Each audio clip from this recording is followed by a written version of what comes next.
নমস্কার বন্ধুরা, অর্কজ কিচেনে আপনাদের সবাইকে স্বাগত জানাই। আশা করি আপনারা সবাই ভালো আছেন, সুস্থ আছেন। বন্ধুরা, সমুদ্রের পাড়ে যে ঝাল ঝাল পমফ্রেট ফ্রাই পাওয়া যায়, সেটা কার না ভালো লাগে বলুন। আর আজকে আমি সেটাই বানাচ্ছি, কিন্তু খুব সহজে, আর বেশ খেতেও হয় অসাধারণ, মশলাদার, কুড়মুড়ে। আর আপনারা ভিডিওটা পুরোটা দেখুন, দেখলে আপনাদেরও বাড়িতে বানাতে ইচ্ছে করবে। তাহলে চলুন ভিডিওটা শুরু করা যাক।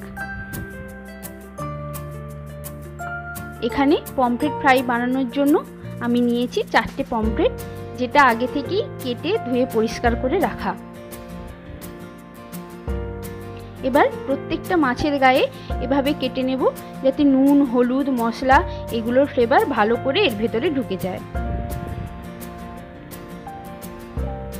এবার প্রত্যেকটা মাছে নুন আর হলুদ মাখিয়ে নিচ্ছি।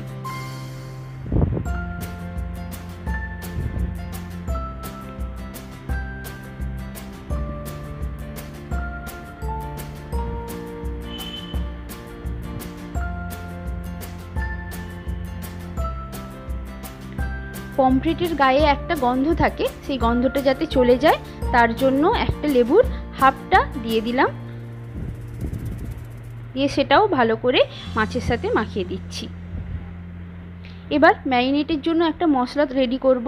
তার জন্য নিচ্ছি 1 চামচ ঝাল লঙ্কার গুঁড়ো, হাফ চামচ হলুদ গুঁড়ো, হাফ চামচ কাশ্মীরি লাল লঙ্কার গুঁড়ো, এটা রঙের জন্য, হাফ চামচ ধনে গুঁড়ো, হাফ চামচ জিরে গুঁড়ো, অল্প একটু নুন, 1 চামচ আদা আর রসুনের পেস্ট, আর সর্ষের তেল।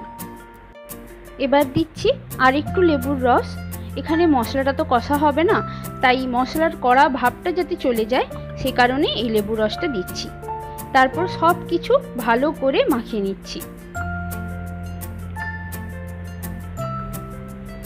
এবার আমার তো 4টে মাছ, প্রত্যেকটা মাছে যাতে সমপরিমাণ মশলা লাগে তাই আগেই মশলাগুলো 4টে ভাগ করে নিয়েছি।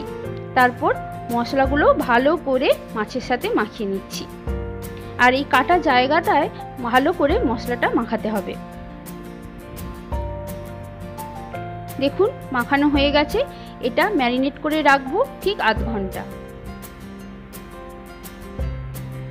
আধ ঘন্টা পর ফিরে আসছি। এবার একটা প্লেটে নিচ্ছি কিছুটা বেসন আর সুজি। বেসন যতটা নেব তার ঠিক একটু কম সুজি নিতে হবে। তারপর সুজি আর বেসনটা ভালো করে মিশিয়ে নিলাম, নিয়ে এইভাবে বিছিয়ে নিলাম।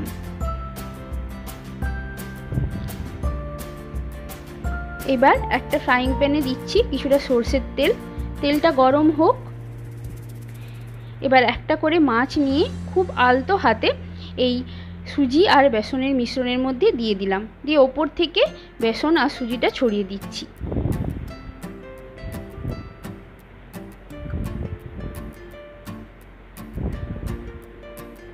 এবার একটু ঝেড়ে নিয়ে মাছটা দিয়ে দিলাম ফ্রাইং প্যানে। গ্যাসের ফ্লেমটা কিন্তু এই সময় মিডিয়াম টু হাইতে রাখতে হবে। হাইতে রাখলে মাছের কোটিংটা উপর থেকে পুড়ে যাবে, কিন্তু ভেতরে মাছটা ভালো করে ভাজা হবে না। তাই মিডিয়ামে রেখে 2 মিনিট অপেক্ষা করব, যাতে এক পিঠ ভালো করে ভাজা হয়ে যায়।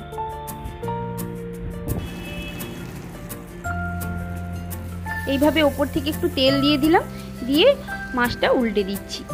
পমফ্রেট মাছ ভাজতে বেশি সময় লাগে না, খুব তাড়াতাড়ি এটা হয়ে যায়।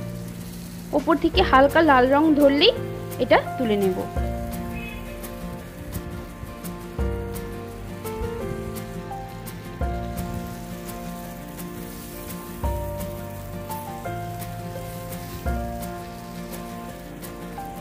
দেখুন বেশ সুন্দর করে লাল হয়ে ভাজা হয়ে গেছে, তুলে রেখে দিচ্ছি। এবার বাকি তেলে আর 2টো মাছও ভেজে নেব। মাছগুলো ভাজা হয়েছে, আর ফ্রাইং প্যানে যেটুকু তেল আর মশলা ছিল সেটা যাতে নষ্ট না হয়ে যায়, আমি কিছু কুচনো পেঁয়াজ এর মধ্যে ভেজে নিলাম। এখানে আমার পমফ্রেট ফ্রাই কিন্তু একদম রেডি সার্ভের জন্য। বর্ষার দিনে গরম গরম ডাল ভাতের সাথেই হোক বা এমনি খালি মুখে এই পমফ্রেট ফ্রাই কিন্তু বেশ ভালো লাগে। ঠান্ডা হয়ে গেলেও কিন্তু অনেকক্ষণ এটা কুড়মুড়ে থাকে। আমি যে পেঁয়াজটা ভেজেছিলাম প্রথমে এমনি ভেজেছিলাম, পরে মাছের সাথে খেয়ে দেখছি বেশ ভালো লেগেছে। আপনারাও ভাজলে এইভাবে শেষে পেঁয়াজটা ভেজে নেবেন। আশা করছি ভিডিওটা আপনাদের ভালো লেগেছে। ভালো লাগলে অবশ্যই একটা লাইক, শেয়ার আর সাবস্ক্রাইব করে দেবেন। আর বাড়িতে বানিয়ে আমাকে জানাবেন কেমন লাগলো। তাহলে আজ এ পর্যন্তই। পরের দিন আসবো আবার নতুন কোনো ভিডিও নিয়ে। ভিডিওটা পুরো দেখার জন্য ধন্যবাদ।